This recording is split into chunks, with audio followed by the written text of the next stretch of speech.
Hello, Internet, and welcome inside the VinnyMac's 9 radio show podcast, the most radioactive show on the planet. I am the one and only DJ Vince VinnyMac, as always, coming to you live, this time in our mobile studio, live from Raleigh, North Carolina, and I am joined in studio with, of course, MC Percolator. MC Percolator coming at you with the facts. And I know that he doesn't want to say it, but he's got his lovely lady in studio, and she doesn't have to say anything, but I would love for him to share with everybody her awesome alias that we've come up with. It took a little bit of thinking, but Schmexy Lexi 69. So I lost it when she sent it to me. Well, I lost it when you told me what it originally was, and I said, well, we've got to add the 69, not because of anything in particular, but just because the 69 would make everything just more hilarious. So as such, we are doing a live broadcast in front of a live studio audience. Exciting stuff. Very exciting stuff. It's very rare that we ever, at least with the podcast anyway, that we do a live studio audience. So this is a treat for our live studio audience, in addition to the fine folks tuning in. Oh, absolutely. And as such, don't forget that we do simulcast on multiple platforms. We do, of course, come to you live on our own platform at VinnyMacRadio.com. And, of course, we simulcast on other platforms like YouTube, Twitch TV, Hitbox, and Shoutcast. So this has definitely been quite a month since our last podcast. Oh, absolutely. Last podcast was a little crazy because we took everything that we did from PAX and everything from the first quarter up to the end of 2015 and went a little crazy. And of course, we never really got to a good point to where we bridged all that together, because of course we talked about... I don't think we really talked about MagFest too much, did we? We didn't. I mean, we talked a little bit about it, but not really too much because we were a little strapped for time. Oh, yeah, absolutely. Yeah. So we didn't even talk about MagFest with Rossi, did we? No, not really. But, MC Percolator comes to you with the facts. So... I suppose I will give him the opportunity to come to you with the facts of everything that happened to him in MagFest and his awesome experience. Because my experience is always very interesting, because you know that I run a lot of stuff behind the scenes for MagFest. Yeah, seeing you in your quote-unquote natural habitat. Yeah, I'm sure it was all business. I'm sure that was very interesting for you and most people who understood what was going on, because I was running around all over the place. I've ever seen you walk. And really? Because I usually walk pretty fast. You were trucking. Well, anyhow, if you actually saw what was going on, I was literally going between both sides of the Gaylord National Harbor Hotel, because I have several rooms booked with the Gaylord, of course, on both sides. And of course, I have all of these other events that I've got to oversee and ensure go on without a hitch to ensure that the event goes on the way it's supposed to. Oh, absolutely. And there's a lot of things that I do behind the scenes that I never really talk about, primarily because, as such, being an underground DJ, host, and what have you, that's how it's supposed to be done. It's supposed to be done so you don't really know that I personally am the one doing it. Mm-hmm. And that's the way that I like to keep it. We like it. And considering that most people don't know that, that means that I have done my job. So, all right, I've blabbed enough about me and MagFest. So tell us a little bit about your MagFest experience, because I know it was kind of crazy. This was your second MagFest. That was I guess Mag Classic was the last one I went to. Well, I don't really Mag .5. Well, I don't. Well, I mean Mag Classic, but I don't really count that because we're just talking about prime MagFest events. We're not talking about the mid-year events or any of the sub-events that they do, because the prime event, I've always felt there's so much going on that it doesn't really matter what you're into. You should be able to hopefully find something that you really enjoy, because at Mag Classic and some of the other sub-events that MagFest does during the year, they're pretty specific about, what their venue is, what they're trying to tailor the event to. And as such, for some, it may not be as exciting as MagFest because you have all these other things culminating into one event, so you can pick and choose as far as what you want to do. And hopefully most of the time you'll be relatively entertained the entire time. Yeah. For MagFest, that was my fourth convention ever. And that was the most fun I've ever had in my life. Going on a trip up to National Harbor, Maryland, and spending a Thursday, or was it? I think I got there Thursday morning. We drove all night long on Wednesday night, and got into National Harbor at maybe I think 8 a.m. and parked the car, got our rooms or whatever, and Vinny, you just ate a cream-filled donut and sprayed the cream all over your hand. It did. So we're eating some Krispy Kreme donuts. So forgive us if you hear smacking. And yes, I ate the donut, and sure enough, the cream went all over my hand. Your face was priceless. Looks a little interesting here. Anyhow, so my big thing that I want to do at MagFest, because there was also over 100 artists who played there. It was rap artists, rock artists, EDM. There was mainly chip tunes there. Every artist that played there had to do with video games or something of that sort. When they played on stage, all their music had to do with the entertainment, like video games. It focused around that. Sure.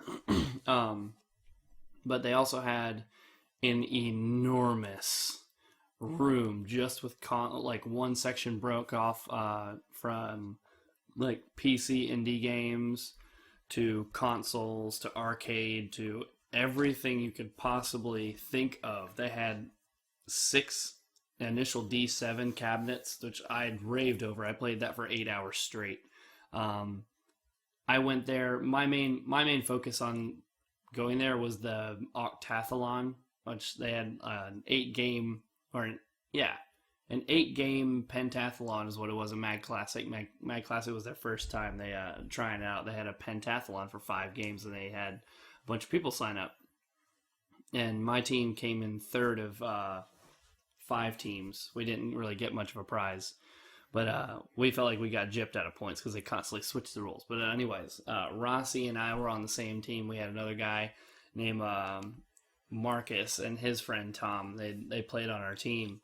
They were the number 1 and number 2 NBA Jam players in the nation, and they had their own 45-minute panel for MagFest for anybody who felt like they could come up and try to beat them in NBA Jam, and it was hilarious watching people play because they couldn't keep up.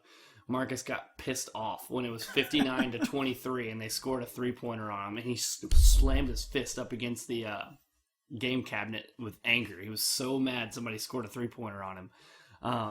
But the Octathlon it was Rocket League, Smash Brothers, Killer Queen, NBA Jam.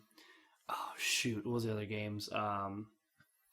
It was Audio Surf on PC, and then they had Unreal Tournament on PC, and that was a lot of fun seeing these people play in their I would say in their natural habitat. I felt like one of the coolest people there. Because my first convention ever was Animazement, and that was a lot of fun in Raleigh, North Carolina. My second one was Mag Classic up in Alexandria, Virginia. Mm-hmm. And then the third one was Ichiban Con in January 2nd of this year. And then MagFest. MagFest is by far the best one. Now, didn't you play a lot of Rocket League this year too? 16 hours straight. I sat down and tried to learn that game. I had never played it before, and I had to compete. There were 32 teams signed up to play in this tournament, and that was my game that I was going to play. It was all 1v1. So I sat down for 16 hours straight to learn that game. I sat down and played all throughout the night just to be able to learn how to play and play it well. And I came in third overall for our team. Out of everybody competing, I came in third. And I felt pretty proud. I got beat out by somebody who could jump up, and at this point, this is pretty ace to me, because you'd pick up your car after you'd be going full speed, pick up your car, lift up the front of your car, use nitrous and fly across the map, nose the ball and shoot it in the goal. And I was impressed. As I put the controller down, I was like, I'm done. I quit. You win. Now, after you came back, you spent a lot of time playing Rocket League on the Xbox One. Oh, totally. I still play it all the time. It's one of your faves. And speaking of faves, I know that before MagFest, I sent you a copy of Sunset Overdrive, which had some difficulties. Game rocks. We had some difficulties getting it working, not because of the game, but because of some issues with the console. But after you got it going, after we kind of tweaked some things, you were able to get it to work, and you thought it was a pretty exciting game. What would you say your favorite part of Sunset Overdrive was? Oh, man. My favorite part of the game was probably breaking the fourth wall with the writing. I thought the writing was brilliant. At one point in the game, they're talking to somebody. It has like a cell phone pop up as if you're talking to somebody, and you can hear somebody's voice in the background, and like your main character and his girl are talking, and then she says, "Hey, how can we hear his voice without any sort of phone up to our head?" And he's just like, "Don't mess with the plot. Just go with it." Well, you definitely gotta love games, TV shows, and movies, and even such shows like the VinnyMac's Night Radio Show podcast, where we break the fourth wall, because that just makes for more entertainment. I love breaking the fourth wall. It's the best. We definitely love doing it here on the show. I was an enormous fan of Deadpool. I was a fan of Deadpool before that movie, so anybody who wants to say, "Oh, you're just liked it because you watched the movie." Yeah, no. MCP, you just liked it because you watched the movie. You're crazy, man. You cray. So we all know MagFest was pretty crazy for me. I had a ton of guests coming from all over the world, most notably Beat Drop and Yoshi Blade that I was with exclusively for most of the duration of the entire event of MagFest. Hanging out with Dan again was definitely a good time. That was fun. Dan or Dane? Yoshi Blade. Okay. Yoshi Blade. I'm sorry, I had a donut in my face. Because Beat Drop is Dane Olsen, and Yoshi Blade is Dan Lasore. I need to get used to calling him Yoshi Blade because I'm so used to names connecting to a face in my head and then just saying it out loud, the first thing that comes to mind. So, well, it's okay, because the funny thing is we all know the year of the Yoshi wasn't that long ago. Year of the Yoshi?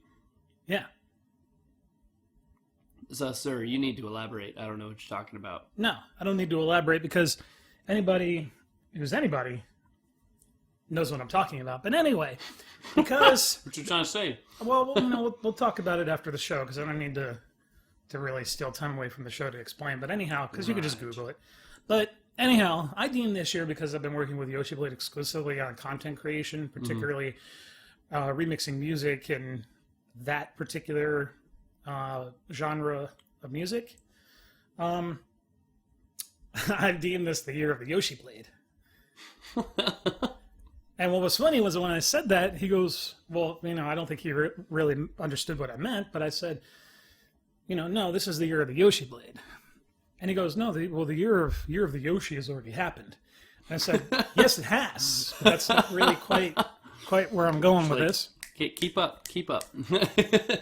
And that's okay, because one of the things that I've done every year with everybody that I've ever sent to MagFest since the very beginning, as you know, and most of our continued listeners know, and those who are new to the program will know here in just a moment, that every year I have sent somebody from particularly the Overclock Remix community to basically get them out to an event relevant to what they're trying to do, to meet some of the people that they may be talking to on a regular basis, and even not so much, those that they should be meeting and may not have had the opportunity to talk with or communicate with for whatever reason.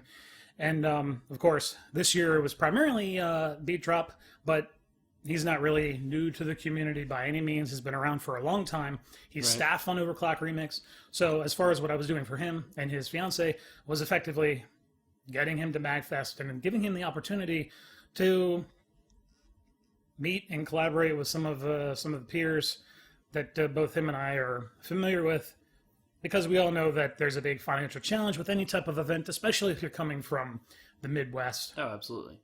And similar deal with Yoshi Blade, but the difference with him is the fact that I am working with him exclusively this year on everything that he has going on. And just to clarify, for those who don't understand what that means, it doesn't just mean that I'm helping said person in the sense of working with them in the aspect of actually learning the process, but also helping them personally. Because we all know, with my family and my own experiences over the last 2 decades, that merits a lot of knowledge and experience to share with other people as far as what they may do. Nothing I'm forcing on them, just sharing with them things that they could do to better their own life, their own experience, and their own process. Because I've seen a lot, and that means that I can also give a lot too. Now, that also means that I can learn some stuff too. That doesn't mean that I'm just, giving all this stuff and that's that. No, I give quite a bit, but I also learn new styles, learn what people are doing that I may not even have even thought. And of course, taking that, using my own knowledge and experience, and utilizing that to build upon my own process, and of course, share that with other people that I'm working with outside of people like Yoshi Blade, because, that helps. And I got to tell you, since starting with working with Yoshi Blade the very end of December, it's been a very jam-packed last, although actually I guess it was November, not really December. I just actually made the personal visit to his place the end of December. Yeah. And that was definitely fun and interesting in its own right. But it's been a very interesting 6 months because, of course, Yoshi Blade got his first Overclock Remix post in December, something that he had... Sounds like you've been working on it for a long time. Yeah, he has. About 2 years, roughly. And that's a long time. It's come a long way. And, I'm sure that a lot of people at Overclock Remix may have been reluctant to approve that post, but one of the things that it does differently than most of the other typical tracks that we see get posted is the fact that it's using a lot of experimentation, a lot of things that you may, first couple listens, may find a little unorthodox, but when you take it for what it is, you're like, wow, that's pretty cool, and that really works. So, like a lot of tracks I hear, I've got to listen to it at least 3 to 5 times before I can really get a good gauge on whether or not I really like it. The first or second playback isn't really good enough to give a good gauge on what they're doing right, what they're doing wrong, things I may be confused about, or may have some questions about, because that's kind of all part of the process.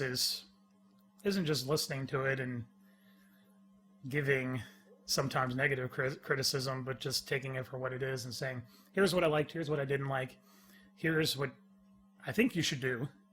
And also, in doing so, may even go to the extreme of explaining how you might go about doing that. Because one of the things I've always hated with this whole process of, especially in the workshop, is there's no real explanation on how to do certain things. It's just, well, this is what I think you should do, and this is a type of sound that I think you should be using on this particular track.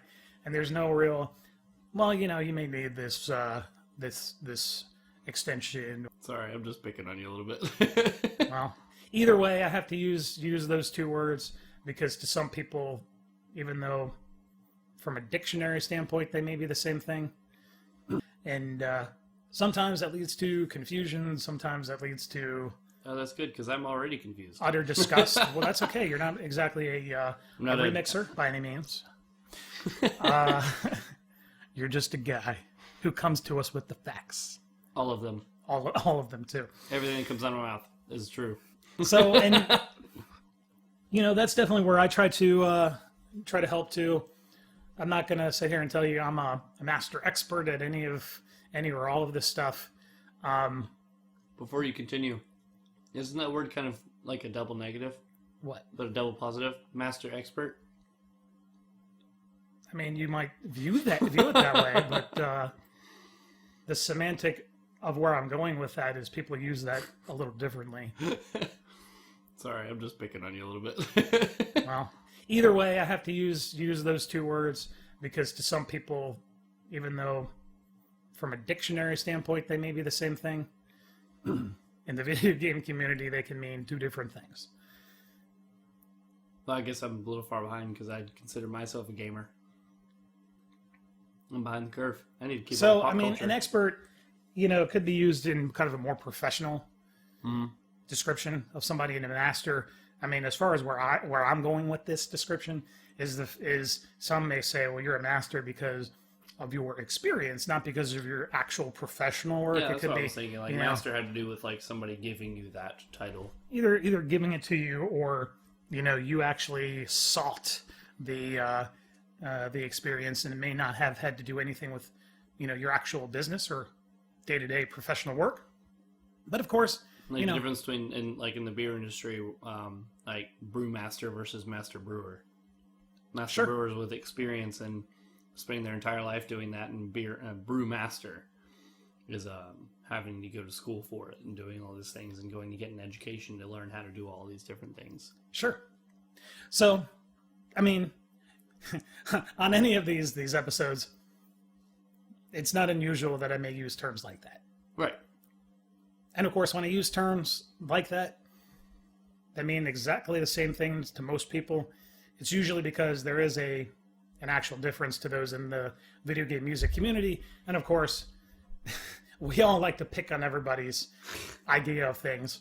And but we also have listeners out there who didn't know exactly what you're talking about. Well, not only that, but we do have listeners who may not speak English very well. Mm-hmm. And trust me, I've been there working with people who English is their second or even third language. And some of these words they may not even understand. They may understand the word master, but they may not understand the word expert. They may be able to figure it out in the end, but they may not, at the very beginning, understand what those things actually mean. Right. I mean, to you and I, they make sense, but to others, I kind of have to, again, go that far, because a lot of our listeners do come from outside of the United States. As a result, it's very important that they understand exactly what I'm talking about. Absolutely. So what were we talking about before you rudely interrupted me? About my semantics. Would it be a bad thing to say? I forgot. Yes, but at least you're being honest. Hey, why would I lie? All I speak is the facts. Because you MC Puckalated, you wouldn't do that. You come to us with the facts. If I did tell you, if everything that comes out of my mouth is a fact, I could just tell you we were talking about pickles, and that would be true. But we were not talking about pickles, so you just lied to the entire world. No, it's not untrue, because I'm coming at you with the facts. Duh. MC Puckalated, ladies and gentlemen, here in the flesh. A man of many cards. So many things came to mind when you said that. A man of many cards? Yeah. Like what? Many ideas, concepts, many card games. Card games. I will tell you one. At MagFest, we played one called the King of Tokyo, which was awesome. Everyone chooses their own creature, and you had dice to roll. So that was your turn. When it was your turn, you got 6 dice, and you rolled. And it had the numbers 1, 2, and 3. It had an electric symbol on there to give you energy, so you could buy cards if you had enough energy. A heart and like some sort of claw on it to symbolize like how many attacks you would have that turn. So let's say you're on your first turn and you have your monster and you choose to roll into attack. Your monster immediately goes to Tokyo. In Tokyo, you can attack everyone, but you can't heal yourself. So everyone can attack you individually in Tokyo, and they can heal themselves, but when you attack, everyone gets damage and you don't heal. So when you get attacked, you can choose to yield it, and it constantly swaps people in and out of Tokyo. It's awesome. You can end up buying cards that say that named like tentacles or something like that, and you can buy energy and buy that card, and it gives you the ability to buy cards off of certain people. It's awesome. I love that game. So anybody that knows me very well. You're totally about to swap topics, aren't you? No.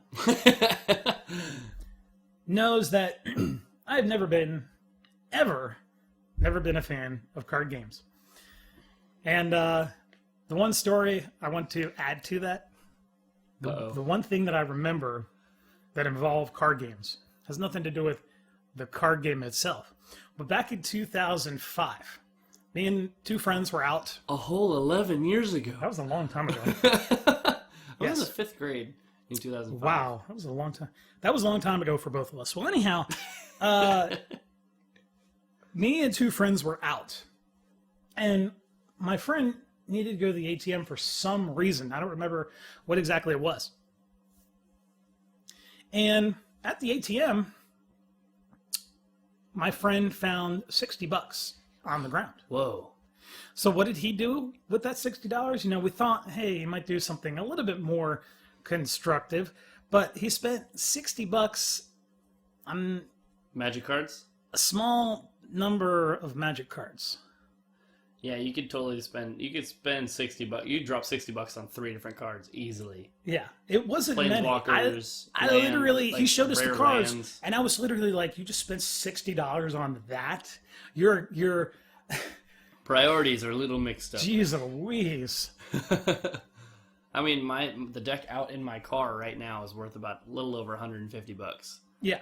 And that's just 60 cards. Now, do bear in mind, if you're somebody who does like card games, I'm not going to hold that against you. It's just that if you talk to me about them or play them in front of me... It's going to go right over your head. No, it's not that it's going to go over my head because I do understand a lot of them. It's just that I will just be completely...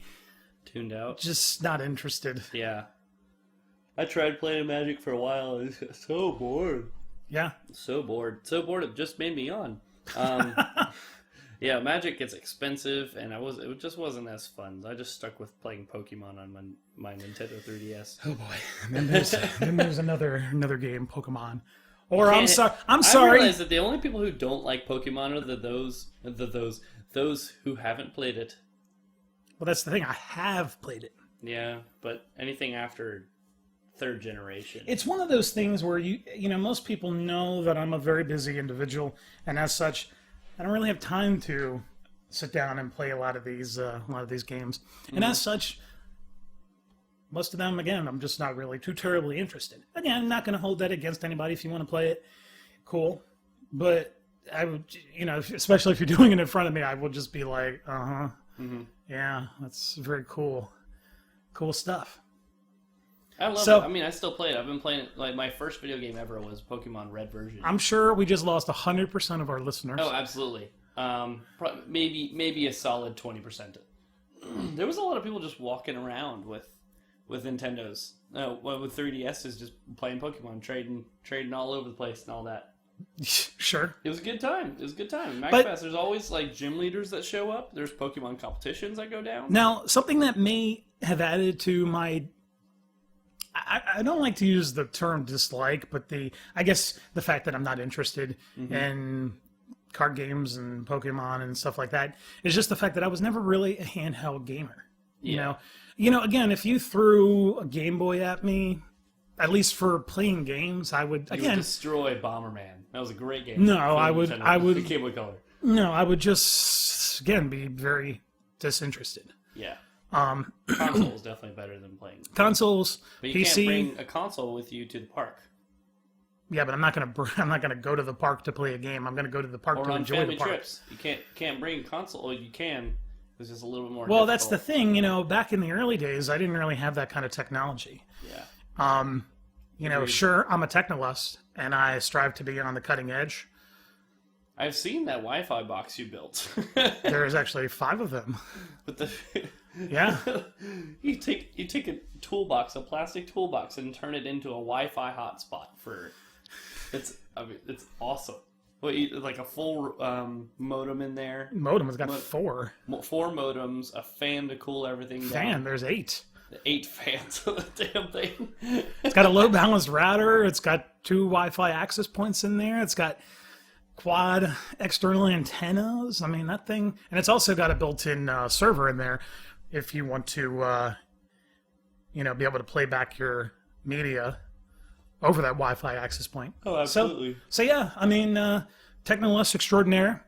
But I mean, back in those days, back in the early days, everybody, again, who's been following the show for the longest time, including you, knows that I worked 3 full-time jobs around the clock for a very long time because I had a lot of things to support, not just my own education, but also companies I was running, and of course my own interests and hobbies in technology. Mm-hmm. And a lot of people ask me, how are you so I'll use the term knowledgeable because they'll say smart, but that really is only relative to what they're talking about. Yeah. And it all boils down to the fact that I wanted to know how to do something, or I wanted to know more about something, and I went and figured it out. These were the days before you had internet and the capabilities to, search something in seconds and get an answer right away. Yeah.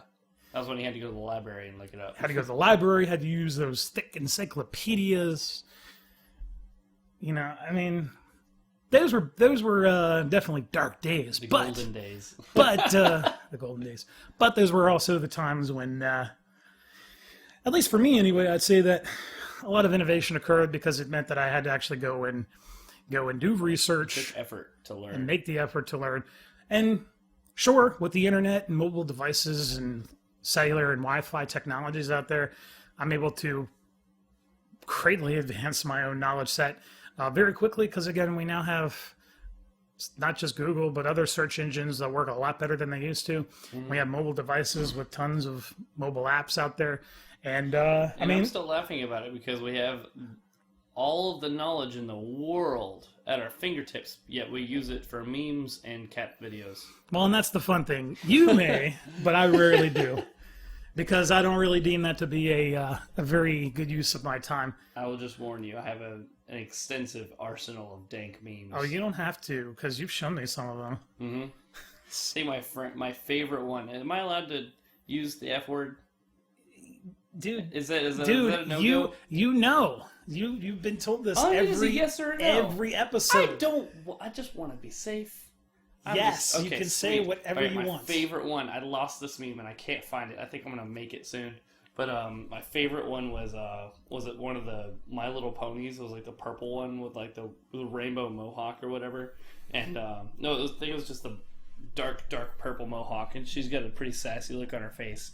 And it says on the meme, "How about a nice warm cup of shut the fuck up?" And that was my favorite meme for everything. I used it all the time. I'm sure you probably have used that on the Game Chumps before. No, I lost it. I lost it about a year ago when my phone got wiped and stupid iOS 8 got downloaded. Stupid iOS. It wiped my phone clean. I lost everything. And that is actually good to talk about because you wouldn't believe how many people, you wouldn't believe how many people tell me, "Oh no, my computer just got damaged or died." And SchmexyLexi69 just found the meme online. Exactly what I was talking about earlier. Got everything at your fingertips. So, you wouldn't believe how many people tell me, "Oh, my laptop just died," or "the hard drive crashed," or the computer was stolen or something. And they're all up in arms because they did zero backups of any kind. Doesn't matter if, we're talking about a flash drive backup or backup on Dropbox, on any of the other backup mediums out there. Right. Back up your flipping stuff. Yes. And if you have a lot of data, that's not really an excuse because there are so many alternatives out there. Some are free, some are relatively affordable, that'll help you back up that data. So that really should never be an issue. And people ask me all the time about that. They're like, "Weren't you ever worried about, your data being lost?" No, because I actually back up the stuff that's important to me as I'm working on it. So that's never really an issue. Mm-hmm. So, as always around this time, we definitely take a short break. And boy, do we have a treat for you. MC Percolata did not listen to any of the tracks, so he has no idea what we're playing. I meant to. You meant to over the last couple of days. Yeah, it's okay. It's been a busy work. It's okay. So we're going to take a short break, and when we come back, me, MC Percolata, and Reed, say it. She doesn't want me to. No, say it. Say it. SchmexyLexi. 69. How do you get you a new name? All of the guys on the Game Chumps will be back after this, and we'll talk about more stuff.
in 5, 4, 3.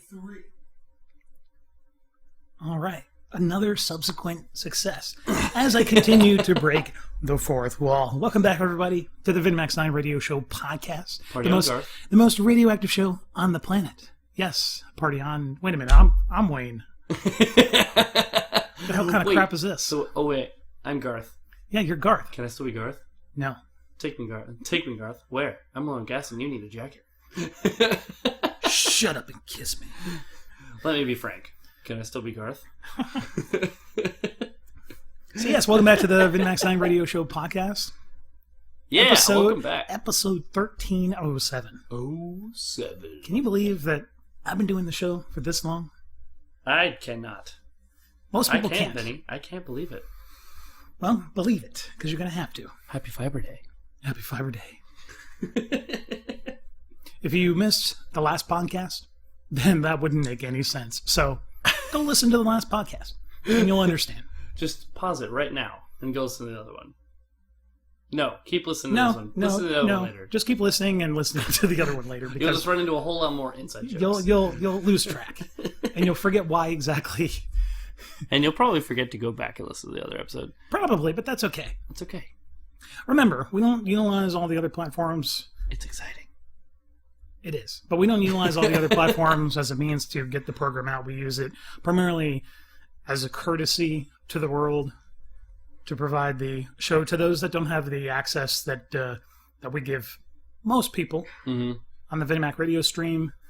And, of course, those that tune in via Shoutcast, which is my preferred method. Right.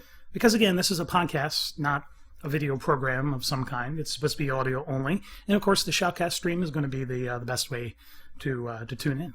Oh, for reals. And, of course, it gives you the track information as well of all the tracks that were played live, as opposed to all the other mediums, YouTube, Hitbox, Twitch TV.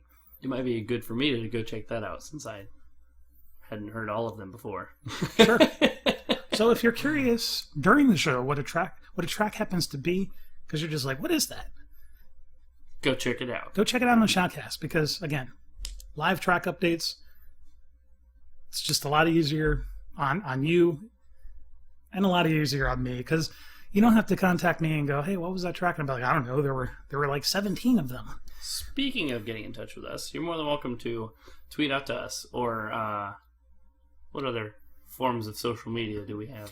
Well, if you want to... Instagram. If you want to check out any of our social media, you can go to VinnyMac.tv or GameChumps.tv, and you'll get all the info about how you can follow everybody on the Game Chumps crew, not just the crew itself, but not each just individual... us cool guys that happen to be on the show right now. Yes, but all the other ones that are part of the crew and make the Game Chumps crew exactly what it is. Mm-hmm. So, episode 1307. Wow, this is pretty wild. Pretty surreal. Pretty surreal. And we're here in the mobile studio, here in Raleigh, North Carolina, rocking it with all you fine folks. I love this city. You love this city? I do. But I just like it. You just like it? Because I haven't found a professional opportunity in Raleigh, North Carolina that would make me be here on a permanent basis. Yeah, I mean, the entire personality of the city. The like IBM is out here.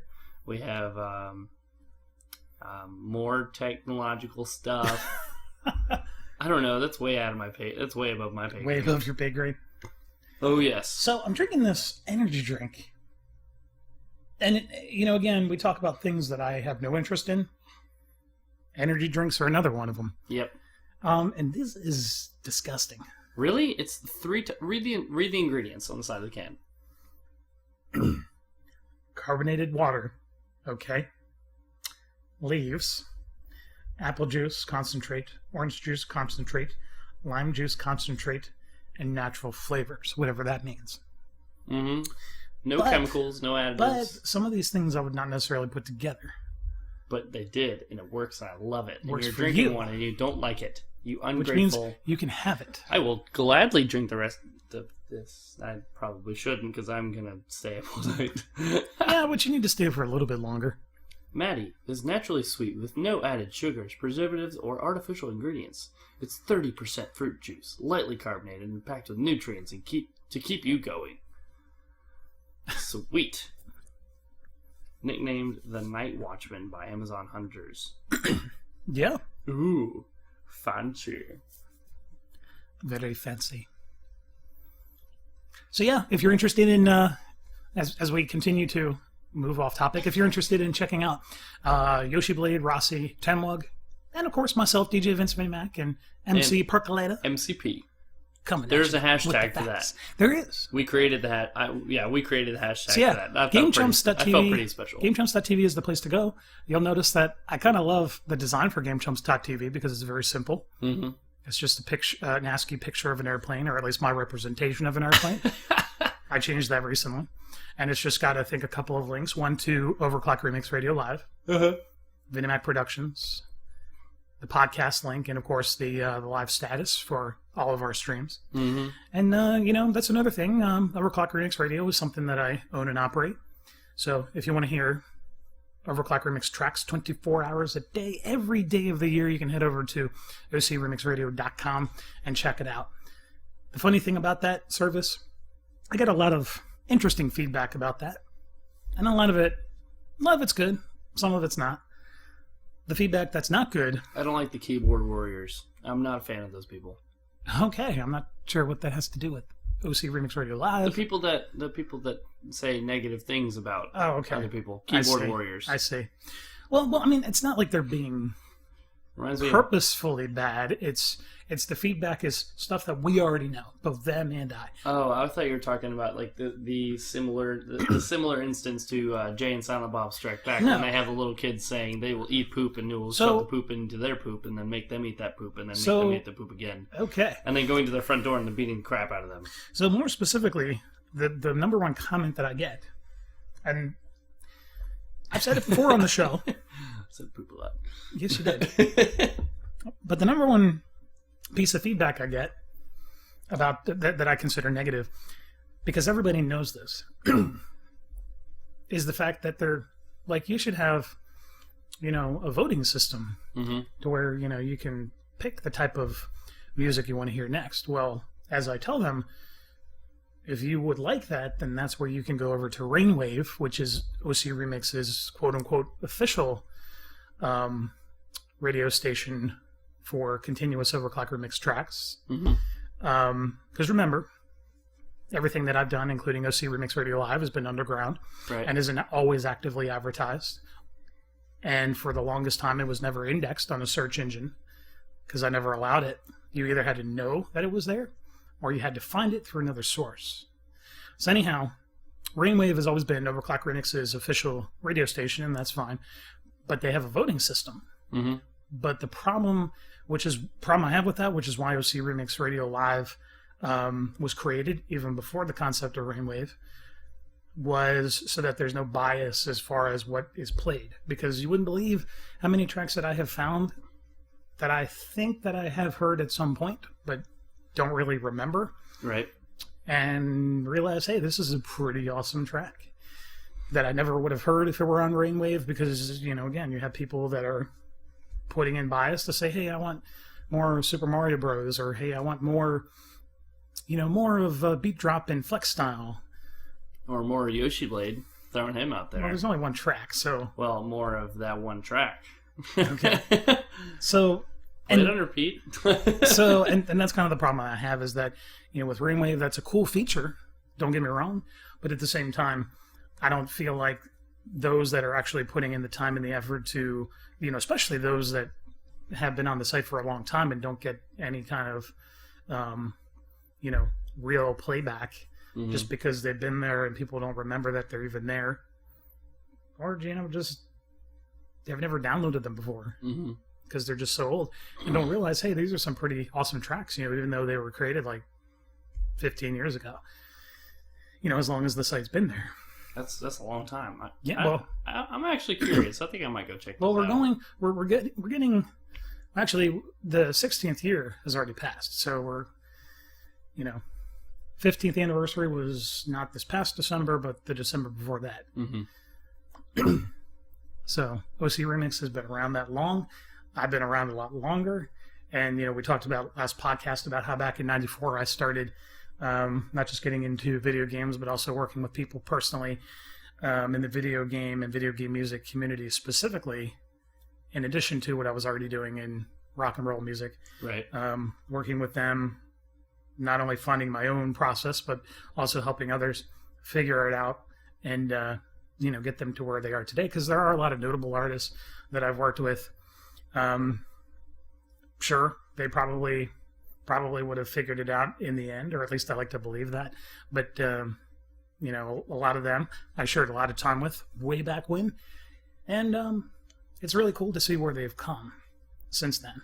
That's awesome. It really is. I got to tell you. Not just for my own benefit, but for theirs too. Are we allowed to name off a few? Well, those big names? Well, I mean, I'm not going to, just to protect, protect them.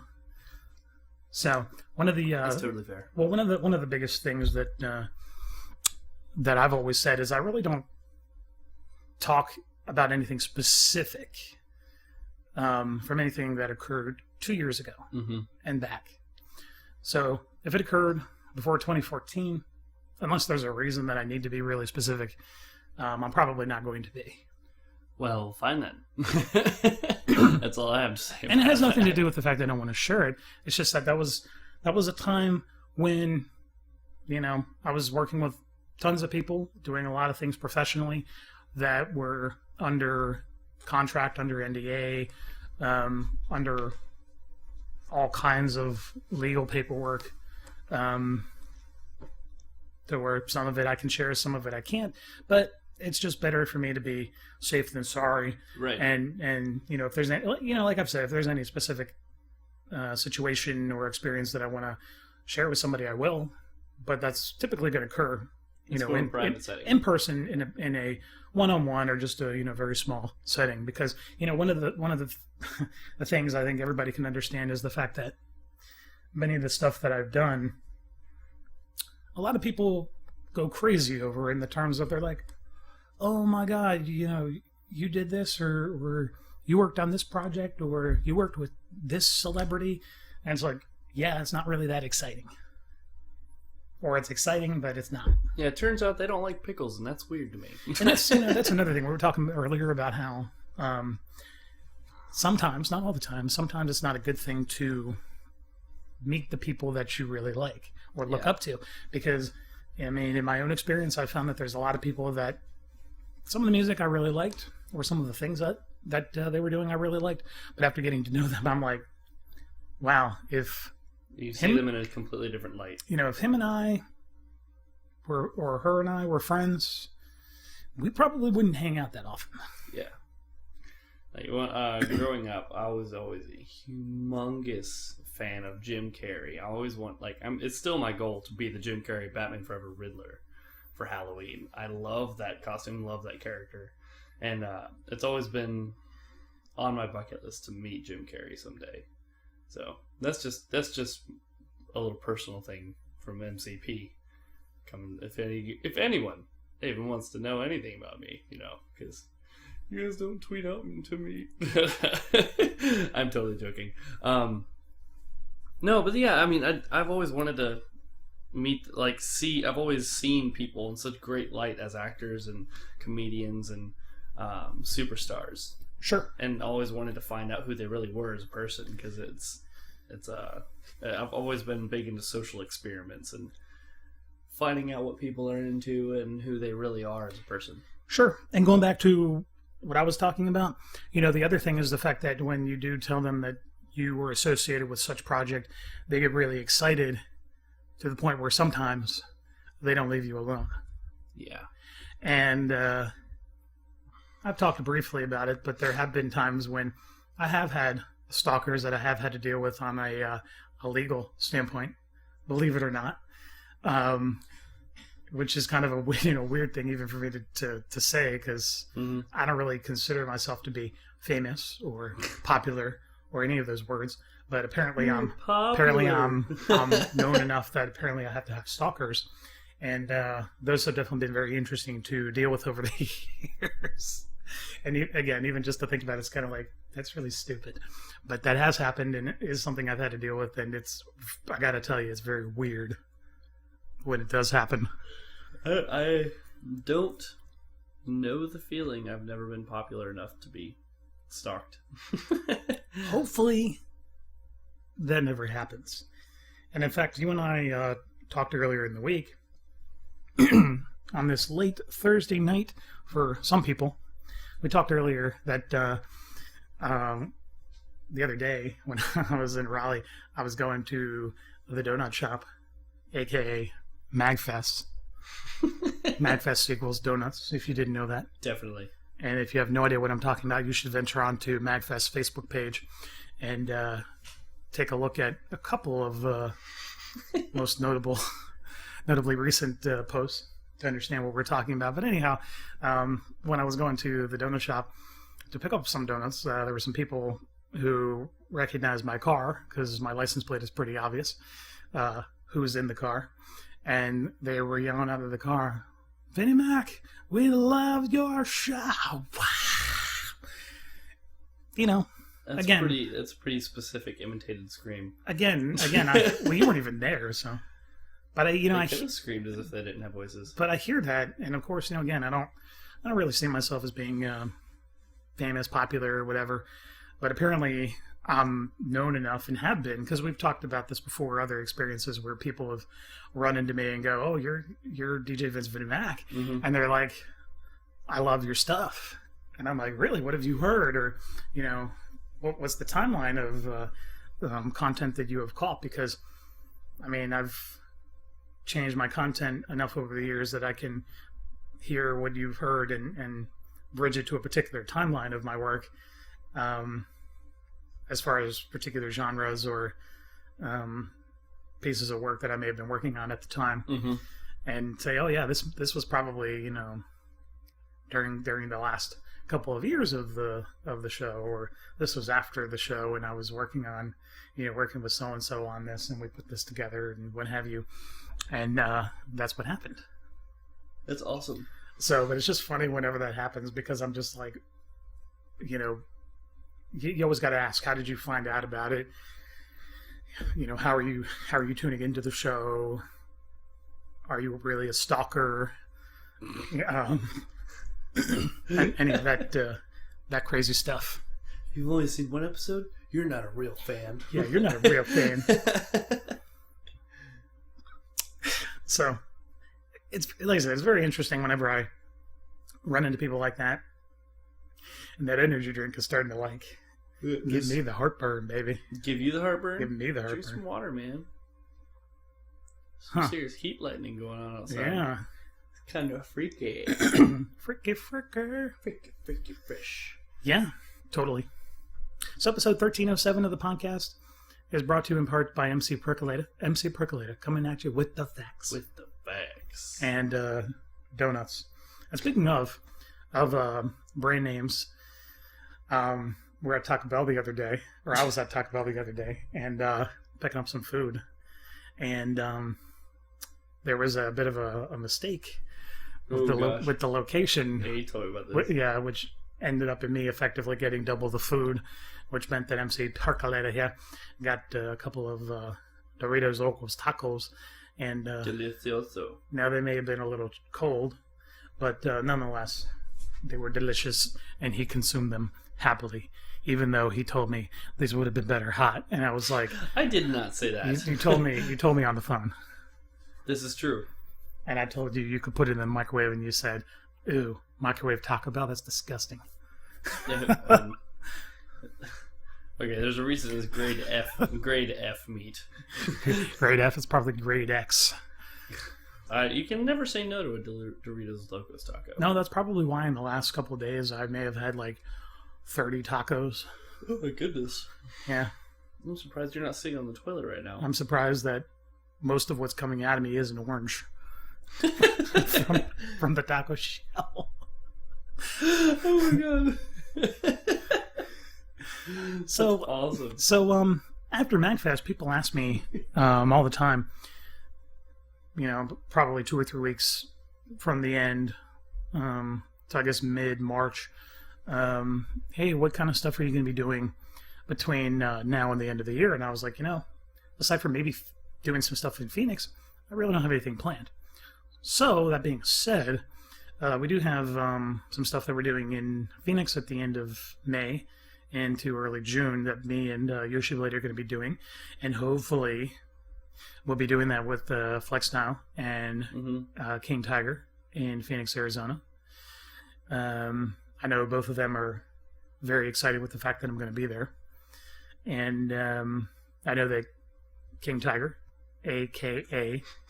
KT, is very excited. Not only that I'm going to be there, but I'm also bringing Yoshi Blade with me because him and Yoshi Blade worked on a track not long ago that King Tiger posted on SoundCloud called "Hang In There," and it's a very solemn track.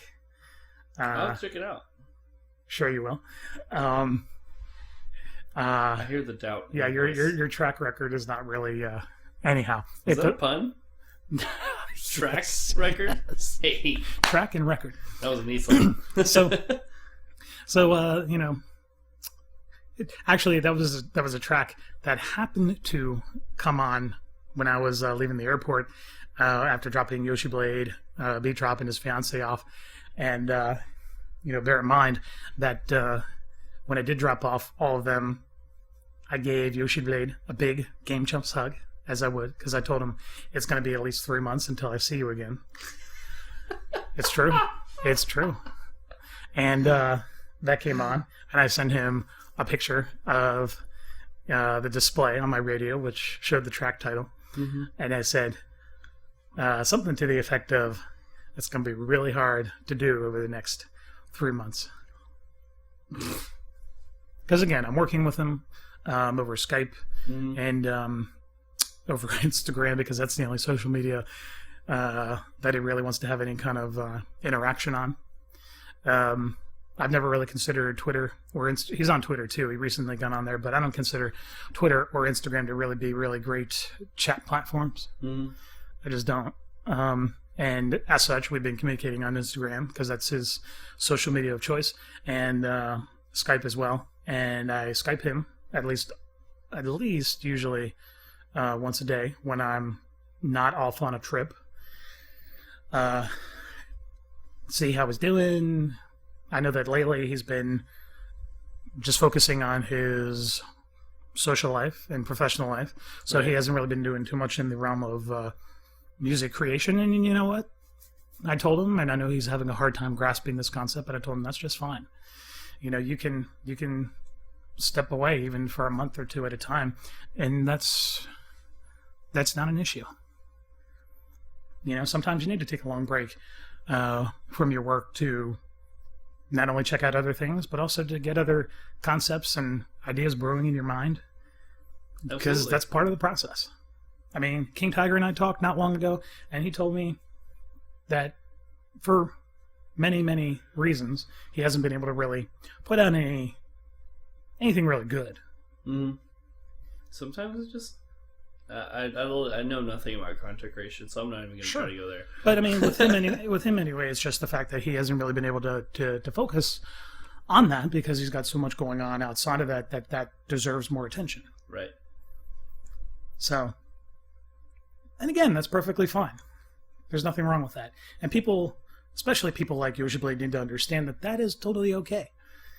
This is the way the cookie crumbles. Because you and I already know that people like Yoshi Blade have a hard time grasping that concept just because of their own personality. We just need to tell them to firmly grasp it.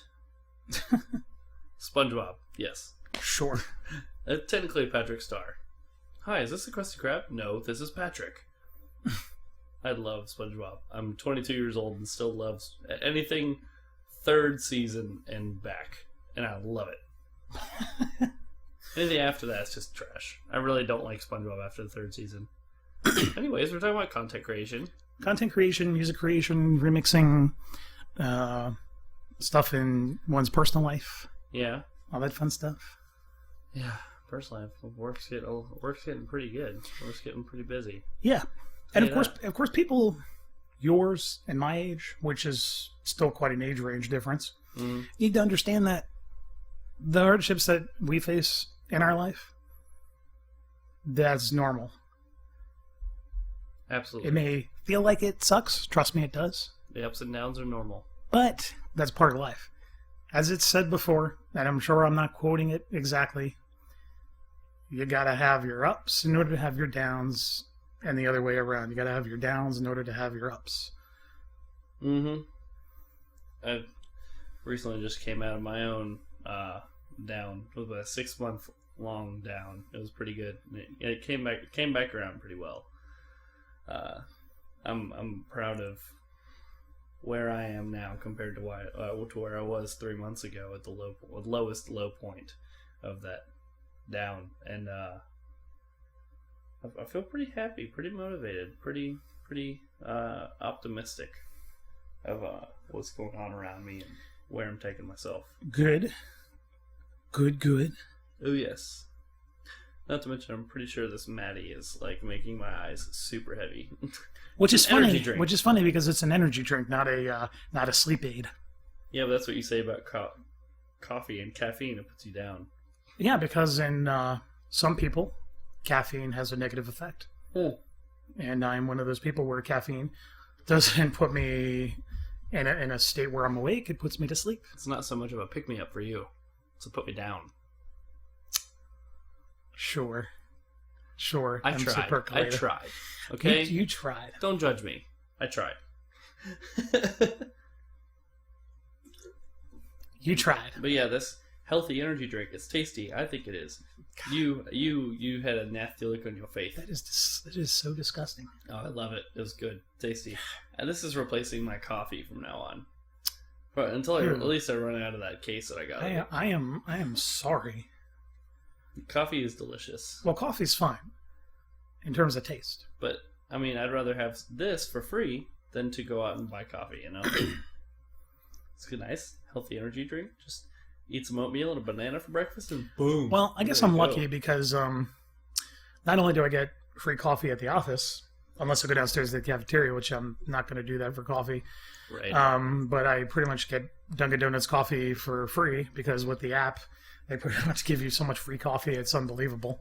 That's awesome. So Dunkin' Donuts, don't take that away, or else then I'll have to find another source for coffee, and then I'll be take your free business elsewhere. Yeah, well, I mean, I do buy stuff when I'm in there. I do buy donuts, and I do pay for coffee sometimes. It's not like I'm always getting it for free. Mm-hmm. It's just that they do provide a lot of free coffee, and it's great. It's awesome. That's definitely an up. It's definitely an up. It makes my down go up.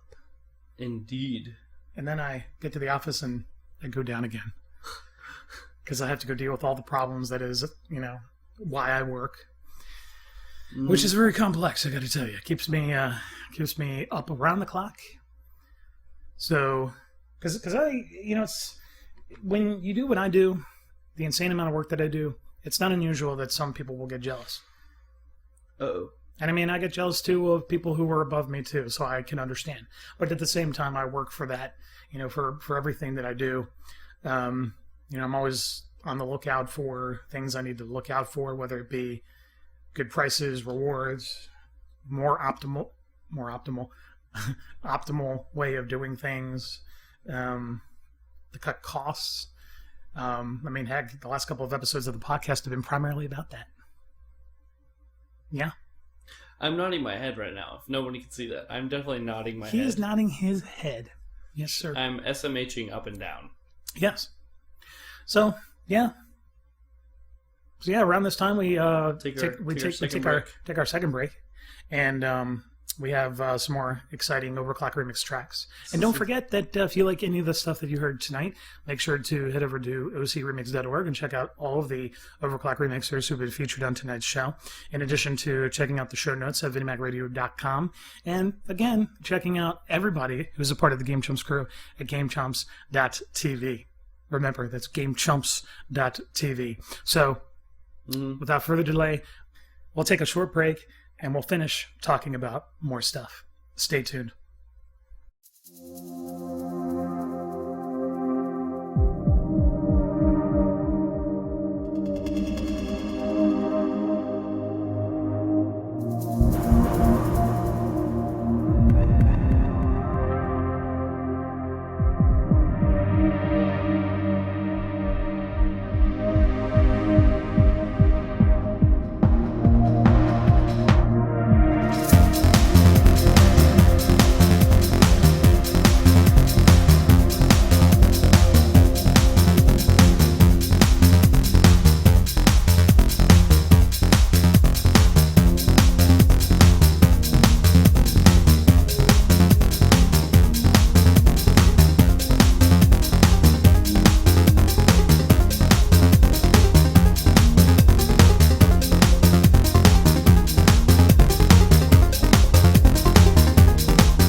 How in the world did I get this far?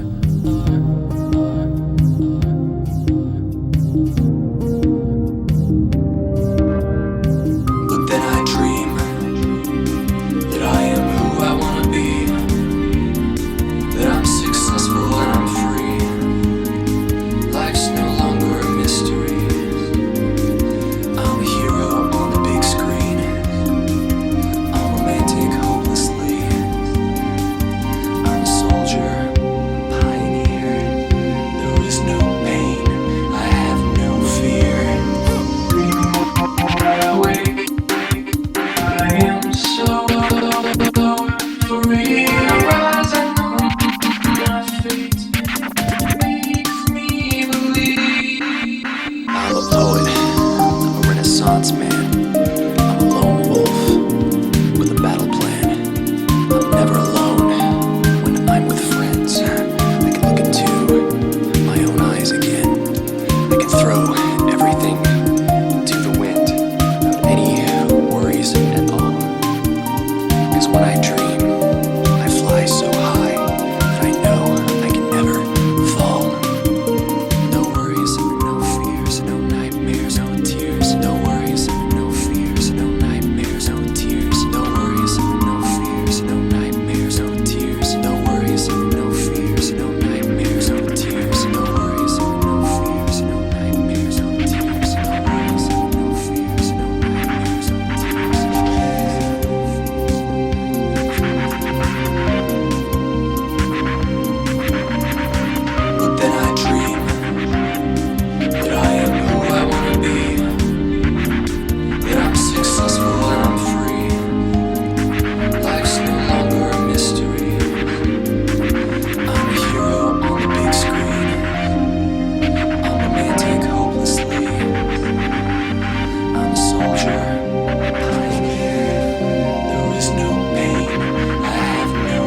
Starting with green, and going to blue, come thousands of combinations and variations, shades and hues. That is, a blue-green color. This much is called mixing.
Welcome back, everyone, to the VinnyMac's 9 Radio Show podcast, the most radioactive show on the planet, episode 1307, coming to you live from the VinnyMac Productions mobile studio here in Raleigh, North Carolina, here at MC Puckalatus. Yeah. Pad.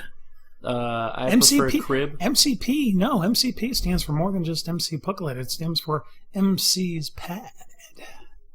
Yeah, well, I was thinking more of like a 3-word acronym, but let me brainstorm on that for a minute. Okay, that's fine. Continuing to the topic, I'll just interrupt you with a 3-word. So thanks everyone for tuning into the show tonight.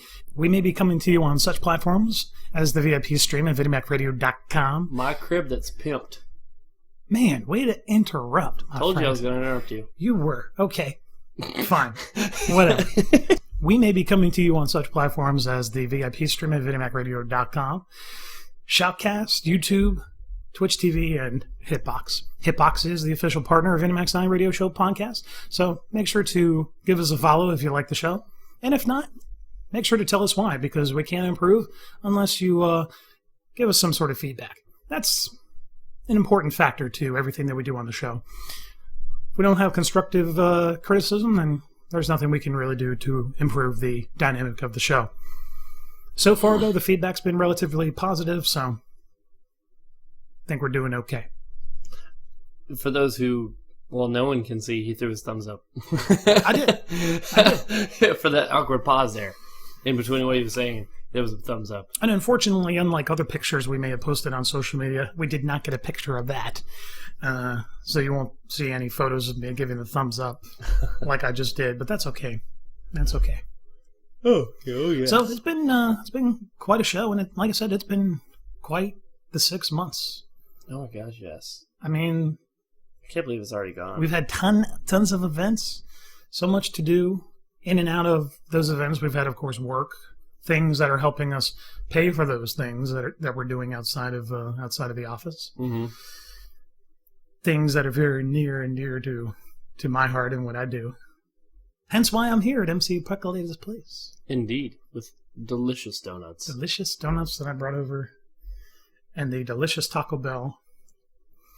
And the Schmexy Lexi and I had some chicken and Velveeta mac and cheese. Yes, It's pretty good. It's just tasty. You asked if I wanted some, but I told you, hey, I just had a crap ton of tacos and just really was not hungry. Yes, but if you could tell everyone, how good was the chicken I let you?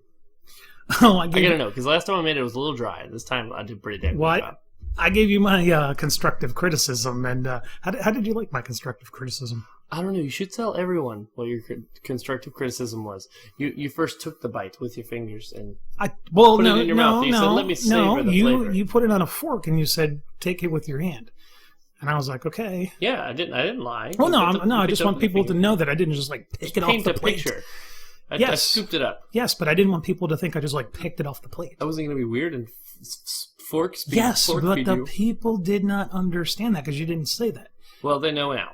Okay. So I picked it up on the fork, and I said, "Vinny, use your fingers and pick it up, put it in your mouth." He said, "Okay." So I took this bite, and I said, "How is it? How's the chicken?" He's like, "Hold on, I need to savor this for a moment." He sits back on the back of my couch, he crosses his legs and folds his fingers over and sits there and ponders for a moment. And then he says, "I like what you did with the seasoning," and which was only salt, pepper, and garlic. I felt pretty championish. Yeah, Expert. Yeah, but the seasonings and spices you were using from a pre-made grinder container. Yeah, but still salt and pepper. Yeah, and other seasonings. And then I said, "But you and your whole life, you're nothing. Get the hell off of my show." But that was before the show.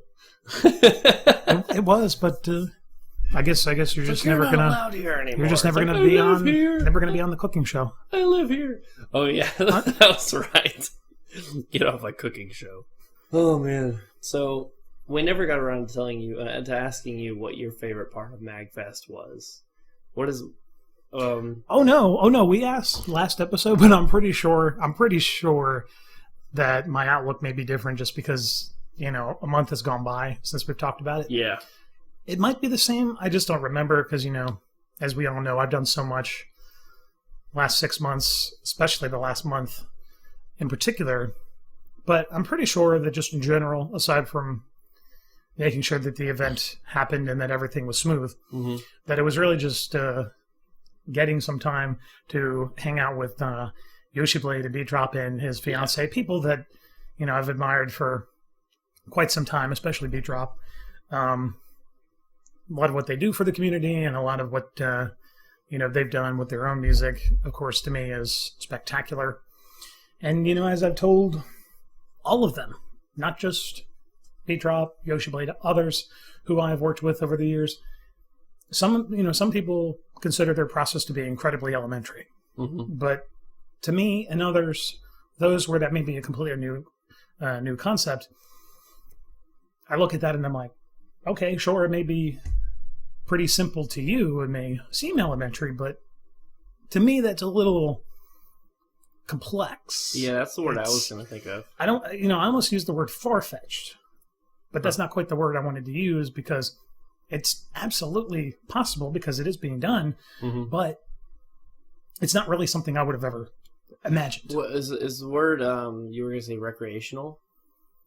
There's a word that sounds like that. No. I don't know. I'm not very great with words. And Yoshi Blade, that's what he's constantly telling me all the time is, well, you'd laugh, if you really understood my process. And I'm like, no, I understand it because I've seen it. And it's, I understand why you think that. But to somebody like myself, somebody like myself who's been doing this for a long time, I have my own process. And that process in itself is, elementary to me and to others. They're like, wow, that is...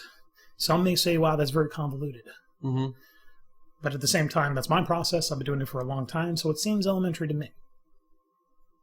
And that's fine. That's totally cool. Because it works for me. And that's the important thing, is that it works for you and that it does what you're expecting it to do. Exactly. You should never model yourself after somebody, expecting yourself to be at the same level as somebody else. And I have no problem with you looking up to other remixers or especially for inspiration. People that are doing similar things or things that you would like to be able to do, and running with it and taking your own approach to it, taking your own style to it. Because frankly, even though there are some really top-notch artists who are remixing and doing all kinds of stuff with video game music, but it's really all about you and bringing your own style to the table. Because frankly, when it comes down to it, when you take that approach, I myself working with people have heard things that not only are incredibly beautiful, but things that I just never could have imagined myself. And it's just crazy to think that, even myself pushing people in that direction, others pushing people they're working with in a different direction, that's yielded really interesting and really creative stuff. Because, as we've said before, it doesn't really do too much good if you can replicate somebody else's work. I mean, it's cool if you can do that to help you learn the music yourself, to learn the track, learn the instruments, which I've done a lot on my YouTube channel, just showing people, hey, I've been able to actually compose the track, do a MIDI composition, and then tie some semi-fake instruments to it and turn it into something that might be identical to the original source, but may have, a little slight difference to it, just as far as the instruments that I wanted to use and the difference that I wanted to take it in regards to the direction that I'm thinking of going in terms of how I want to remix that particular track. And that's why I never really felt guilty. I played the drums for 10 years, all the way from the 6th grade all the way into the 12th grade, and I never felt bad plugging in the headphones and playing songs on my iPod, just technically covering songs, and learning how to play, just to be able to get my grounding to be able to create something on my own eventually. Well, we all know that was very different for me and my approach over the years, because of course, I was embroiled in the all the copyright issues that have been for the most part, taken care of as far as how content providers deal with that. Mm-hmm. So for the longest time, I was, to some degree, scared out of my mind, even on a personal level, to use somebody else's work, even for my own educational process. Yeah. So, which to a lot of young people, that doesn't make any sense because they never went through that. They never, that's not something they're probably ever going to understand because that was not really something relevant to their generation. To their generation. But of course, it was for me, and that meant that I had to deal with that. Because of course, when you're working on a professional level, those things do matter. Because we all know that, especially if you've been with us for a long time, you know that these are days before YouTube, before you had content ID systems that could detect if you're utilizing copyrighted work, and if so, how to deal with that. Mm-hmm. Those really haven't been around that long. They've seemed like they've been around forever, but they really haven't. And they are definitely cool systems to have because it means that it can give somebody the ability to utilize somebody else's work without them even having to know them or even talk to them, and let the appropriate content ID system, particularly if you're on YouTube, to detect, how to deal with that if you want to monetize that. And if you don't, give you the ability to still keep that as a posted piece of content, but not have to worry about paying for it, right, or getting embroiled in a copyright lawsuit. A lot lawsuit. Smoother now than I did back in the day, and I say back in the day as in like early YouTube days. Sure. That's about all I know. Your knowledge of the creating part of the entertainment industry is a whole lot more than I know about it. It's crazily vast. I just, the farthest back I can remember is when YouTube, well, when you were a top 10 YouTuber, it actually meant something. Yeah. Back before you had, ads everywhere. Ads, featured videos, featured users, featured posts. It was pretty much all about who had the video that was in the top 10 ranking at this, this particular time. Instead of when you had 1 million views, you earned those 1 million views and you were on top 10 because you had those 1 million views. Yeah. And of course, now we all know it's about minutes watched as opposed to number of views. Yeah. But you know what? That actually, to me, makes sense. Yeah. Because for somebody watching through the entire video would give you, depending on how long it is. Well, not only that, but it's incredibly easy to generate views systematically through bots or through automated processes. And, I can guarantee you that even a lot of top-name artists utilize that on some degree. Yeah. Whether or not they knew it, maybe not. But at the same time, I can guarantee you that that's a true statement right there. Especially like one of my favorite videos from maybe 2003 or 4. 55. 55, yep. My IQ is 55. I need to watch that video again. It's hilarious. I think last time I saw it had like 7 million views or something like that. Yep. And everybody, again, that's followed the podcast for as long as we've done it, in addition to all the radio shows we've done, and all the other content that we've done in the meantime. You guys know that not only do I do things professionally, which is, of course, where I put most of my actual production value, but I also love to have fun in my sandbox, which is what I would consider my YouTube channel, things on my site. Absolutely. Most things that I'm publicly putting out there, because, of course, things like that. There was an issue where that resulted in a class action lawsuit to where things were being backed up, but ultimately got corrupted, even though they were being backed up to 3 places. And unfortunately... that was my first episode here, wasn't it? Not here, but that was my first episode. Yeah, I think so. But anyhow... I remember you talking about that, how all that data was lost. That data got corrupted, and I have a drive that unfortunately has not been able to spin up since I was able to recover that drive, knowing that it has that data on there, but it does not spin up anymore. So as a result, I cannot physically read it. without involving a data recovery specialist, in which that drive would have to enter a lab and be rebuilt. So that could be spun up and the data can be extracted off there. But anyhow, that data was corrupted in its backup processes, which also caused the live production copies to get corrupted as well. So as a result, the only thing I really have from that particular era are all the temp files that I was playing around with when I was doing some of that production work. So of course, all of that is really just, temp audio from when I was playing around in the production studio working on various projects. Unfortunately, has not been able to spin up since I was able to recover that drive, knowing that it has that data on there, but it does not spin up anymore. So as a result, I cannot physically read it without involving a data recovery specialist, in which that drive would have to enter a lab and be rebuilt.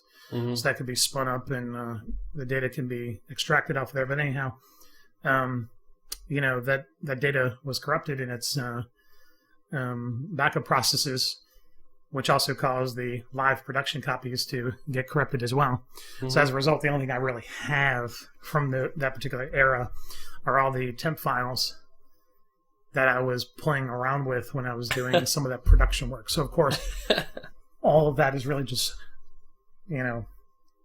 temp audio from when I was playing around in the production studio working on various projects. So that's very different than some of the other reasons. Yeah. As far as other work that I post on YouTube, what have you. Really, it's just my sandbox. It's really nothing to be taken seriously. And, again, we put the podcast and other things on there for archive purposes. We don't really put that there for people to utilize as a means to listen to the podcast. And that's your YouTube page, not Game Chumps Crew page. Well, right? no, I do put that on the Game Chumps as well. But again, that's really just for backup and archiving purposes. It's just for poops and laughs. No, literally, it's just there in the event that I need it for some reason. Yeah. Now, again, you can obviously listen to it if you want, but it's not like I'm expecting views from it because it's there. I have my own platform for that, and we utilize specifically for those reasons. So all the other platforms, YouTube, Twitch TV, Hitbox, Shotcast, all of them out there, they are there for the primary reason of just archive backup. And when we're doing a live show, for the other purpose of really just providing it as a convenience for those that either don't have access to the platform or just don't know how to get there, because this being an underground show, there is a reason why you would have access to it, and also a reason why you wouldn't have access to it. So if you don't, then we do provide many other methods that most other people are not going to provide for really just one show. So it's kind of crazy that even on an underground level, we can still do that and push the show to so many platforms all at once. I'm still flabbergasted. I've been waiting to use that word for a while. Why are you flabbergasted? Just because I'm able to do that? Yeah, I'm already learning so much from being a part of this show and learning different things from you, that there's so much about this side of the world that I never would have learned on my own. Sure. And every time I'm on the show, I learn something new. It's so much fun. Sure. It's definitely a crazy and, in some cases... Not to mention breaking the fourth wall is pretty fun. Yeah. Complex world. With all fourth walls and such. With all four walls. Oh, indeed. Yeah. So, when I went out to Los Angeles, those of you guys who follow the action on Facebook, Yoshi Blade, and others that are friends with me but are not following me because they don't like seeing all my updates. That's okay. I do post a lot because I'm very busy. But I had the opportunity to shoot a live action sketch when I was out in Los Angeles. That's awesome. And I'm debating whether or not I want to show the rest of the Chumps, because this wasn't really something I did for the Game Chumps. It was something I wrote many years ago, and finally had the opportunity from a studio to actually shoot it while I was out there. And Cool. So those that have access to the VIP stream and those who are VIPs coming in through Livecaster with VLC will have the opportunity post the show to check out this particular sketch. It's about 8.5 minutes, and it's titled OMG. Oh my goodness. With 2 exclamation points.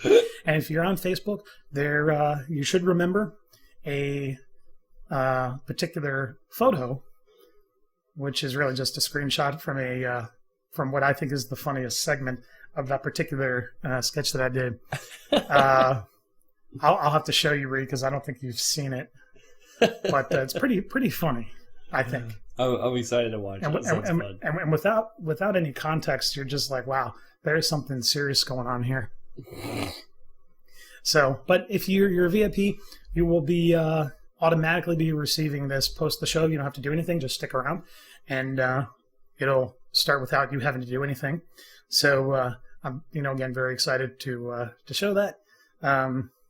Totally not related to Game Chumps, but nonetheless, it's still something that's been again near and dear to what I do.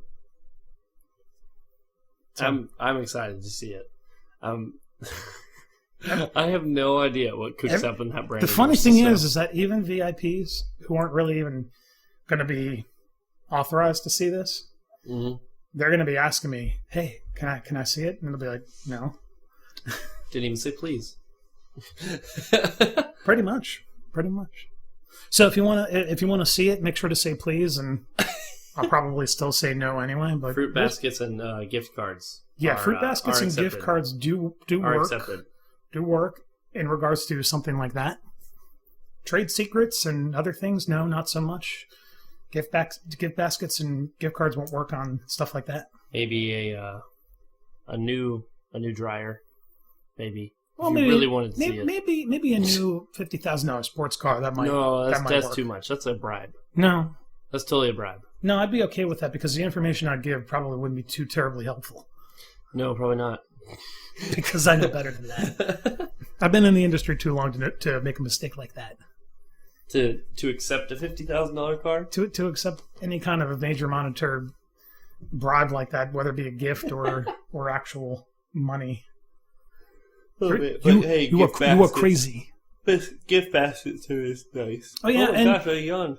And yeah, speaking of gift baskets and gift cards, make sure if you want to send us anything, especially promotional material, you can do so by sending us whatever it is at VinnyMac's 9 Radio Show, P.O. Box 3359, Chester, Virginia, zip code 23831. Nice. I don't know why I decided to say it like that, but I did. Dos, tres, uno. Uno, dos, tres. Cuatro, cinco, seis.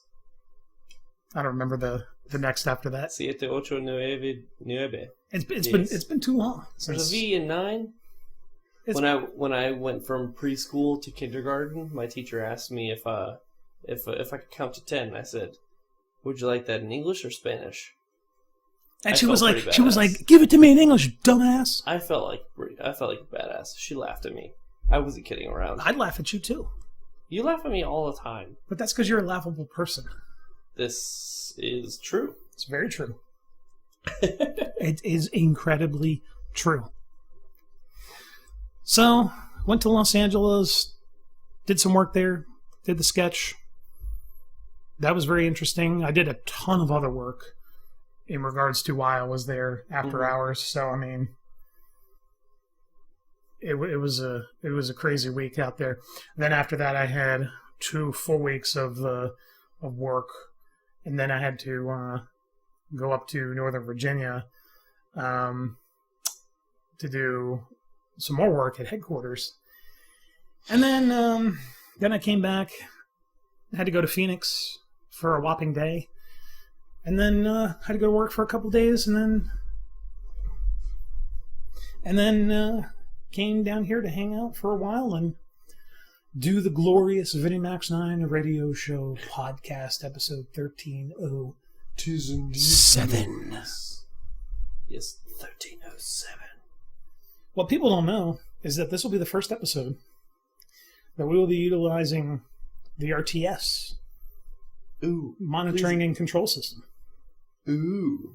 Now that might not mean anything to the average listener, but that gives me the ability during the show to not only have more desktop real estate to actually monitor the show, but also to just have more overall functionality as far as viewing social media, viewing everything as it happens, right, to provide a more reliable and stable platform, especially for the VIPs, because they are the main reason why that platform exists and why the show is able to be provided outside of that platform to Hitbox, YouTube, and Shoutcast.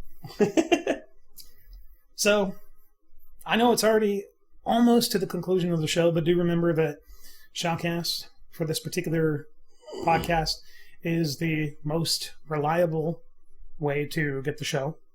And of course gives you the up-to-date track information as far as when we're actually playing tracks, to give you the artist and title information so that you can check it out. So you don't have to spend your time Shazamming. Or looking through the show notes. And the funny thing about the show notes, as I'm sure anybody who's looked at them knows, is the show notes used to get posted the night of the airing of the podcast. So after we would finish a podcast, they would get posted. Well, for some reason, it's been lately that the show notes don't get posted until usually after the airing of the next one. Yeah. Really? And that's because we've been so busy that it is so hard to actually get the notes posted. And people may say, well, that should be the easy part. No, not really, because there's so many backlinks that has to be generated, and I have to formalize the actual show notes to ensure that everything's accurate and up to date. Again, may seem simple and elementary, but at the same time, in order to ensure accuracy and that everything is the way it's supposed to, I care more about getting the archive up there to make sure we have our backups. And, of course, continuing everything that we're doing, whether it be actual stuff with Game Chumps, OC Remix Game Chomps, or stuff with my own work, that helps to pay the bills for all this stuff. And, of course, allows me to work with other people in the community, because, again, that's what that money is primarily used for, to work with those in the community. Absolutely. So, if that didn't exist, me working in the community wouldn't be possible. So, I definitely think my capability to be able to do that, because it's what I do and what I love to do so very much. You've definitely, it's grown on me, definitely. It's a lot of fun. It's kind of funny because me and MC Percolata have only known each other for probably what? 6 months? 7 months? It was August, September. Yeah, maybe 9 months. So I don't math. You don't math. I don't math. We've gone over this. But we were talking to your roommate earlier today, and I said, "Yeah, it's been less than a year," and he was like, "What? It seems like an eternity." It has. It definitely feels like it's been such a long time. And the other thing is that even though I don't really come down here too terribly often, it seems like, at least from your perspective anyway, it seems like I live here. You were joking about giving you a house key. Yeah, you were. And I would have taken you up on the offer, just because whenever I come down here, it seems like no one's around, and I have to wait for you guys. Yeah. She was here earlier? Yeah, today, but that wasn't the case previous. Yeah, last time, that was right. You sat outside for like 30 minutes or something. Nah, it was longer than that, but that was okay. It wasn't like I had a big problem with that. It wasn't even dark outside yet, so... No, but I did knock on the wrong door. Dude, I live here and I've done that before. Because I was on the wrong side, and I didn't realize where I was. But either way, I was like, I definitely did not have the right place, and quickly pointed that out when the woman came to the door, and I'm like, yeah, you are not MC Percolata. You are not the other two people I would expect here. Either that or this is one ugly woman. Nah, she wasn't too bad for an older woman. Oh, absolutely not. They say they have experience. Hence why yawning. That's the way I look at it. Experience, not the owning. Right. Oh, I was thinking of both. I think you were talking about both. I think I'm not talking about. Wow, this has been quite the podcast. Here at the Game Chumps crew, our primary thing that we're about is video games, technology, and the culture that surrounds it. Absolutely. And if you haven't figured that out, well, that's what we're about. We're about video games, technology. Keeping it real. And but video games, technology, and that culture in real life. So I know that when we first came onto social media, there were a lot of people who really didn't understand what in the world the Game Chumps were.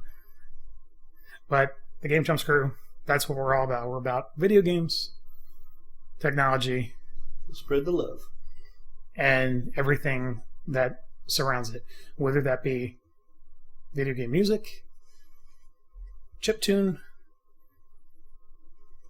playing video games, making video games, playing on your computer, browsing the web. Playing Clash of Clans, which anyone, if you'd like to join my clan, yeah, you can tweet do out that. To me. You can do that. You can tweet out to MC Puckaleta, and you can go to GameChumps.tv for all the exciting social media information as far as how to get in contact with all of us. Absolutely. I know MC Puckaleta is fading fast. Dude, my eyelids are getting super heavy. Yeah, you're one of those people where once you get tired, it comes quick. Yeah, it's like a ton of bricks. Yep. Got a quick drop whenever I get tired. Very much so. Hey, we had caffeine. Yeah. Well, you had your awesome energy drink. It tastes good. I think you're crazy. I don't know what to tell you, buddy. I don't like it. Say, more for me. Yeah, that's true. That's all I'm saying. I guess it's a good thing I didn't take a second can, because originally I was like, yeah, I'll take a second can. And I'm like, no, I'll taste it first and let him know. Actually, I want to see how much liquid they fit in this. It's like a tall, skinny can. It's a standard energy drink can. I mean, it's 12 fluid ounces. That's the same thing as a regular beer can. Yeah. Soda can. So. Yeah, definitely. Mm-hmm. But it's delicious. Actually, Maddie was a healthy energy drink that a student at Duke University invented while she was a student. She had mixed a bunch of different concentrate fruit juices together and carbonated water, and I said, damn, this is good. Maybe I should sell it. And now she's making a jack ton of money. So that is definitely a good note to all you young people. Start mixing crap together. And tasting crap. Yeah, and tasting crap. And see what happens. Did you just say tasting crap? You didn't say good? Well, you got to taste it first to know if it's good. You're not going to know right away if it's good. But yeah, that's a good note. And anything that you do that harms you or others as a result of that can be held against you. Can be held against you, and not the Game Chumps crew, because we told you so. So we're not being held liable for your negligence. And if you do not have a lawyer will be appointed for you by whatever state or locality that you happen to be in. If whatever you are in the United States, anyway, can and will be used against you in court of law. There you go. I still don't know my Miranda rights. That's funny. I mean that's pretty good. I've never been arrested, so I say me not knowing my Miranda rights is. Yeah, but all the movies and TV shows you've seen that hasn't. Well, I can say 21 Jump Street wasn't a very good example of that because Channing Tatum could never remember his. I'm trying to remember. Is it you that likes Hawaii Five-O? No. Okay. I mean, I don't dislike it. It's just I'm not obsessed with it. That's what you're asking. Well, no, I'm not obsessed, but I mean, there's somebody I've worked with recently that likes it enough that they watch it regularly. Oh no, I'm definitely an Archer watcher, Rick and Morty watcher. Yeah, Archer and Rick and Morty. Those are good shows. Check them out. I'm big on The Flash, The Arrow, DC's Legends of Tomorrow, Once Upon a Time, and there's one other show, but I can't remember. That's okay. Oh, The Walking Dead, duh. The Walking Dead. Duh. Which, by the way, if anyone who hasn't seen it, pause it for the next 5 seconds. I think Abraham was the one that got beat to death at the end of that show. And in the 6th season. That's just my 2 cents.